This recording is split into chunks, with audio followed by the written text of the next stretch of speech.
మగవాళ్ళది ఎంత women empowerment వచ్చినా biology is different. We cannot go against nature అగైన్స్ట్కి అయితే మనం వెళ్ళలేం. కరెక్టే. సో మనకి ఏంటి అంటే ఆడవాళ్ళకి మనకు దేవుడు అలా ఇచ్చాడు, మనం ఏం చేయలేం దానికి కూడా. మన రీప్రొడక్టివ్ స్పాన్ అనేది నారోగా ఉంటుంది, మగవాళ్ళలా కాదు. వాళ్ళకి మెచ్యూర్ అయిన దగ్గర నుంచి 80-85 వరకు కూడా స్పర్మ్స్ వస్తూనే ఉంటాయి. అంటే క్వాలిటీ స్పర్మ్స్.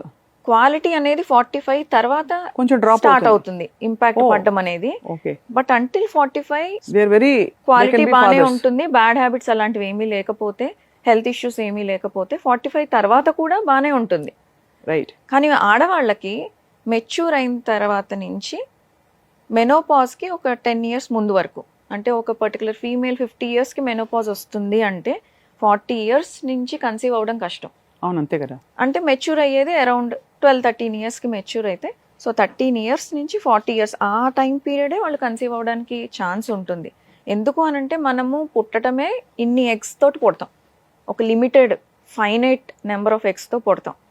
అవి ఎవ్రీడే కొన్ని హండ్రెడ్స్ ఆఫ్ ఎగ్స్ చనిపోతూ ఉంటాయి మెచ్యూర్ అయ్యేంత వరకు. మెచ్యూర్ అయిన తర్వాత ఎవ్రీ మంత్ రిలీజ్ అయ్యే ఒక ఎగ్తో పాటు మళ్ళీ హండ్రెడ్స్ ఆఫ్ ఎగ్స్ చనిపోతూ ఉంటాయి. ఎప్పుడైతే ఎగ్స్ అన్నీ అయిపోతాయి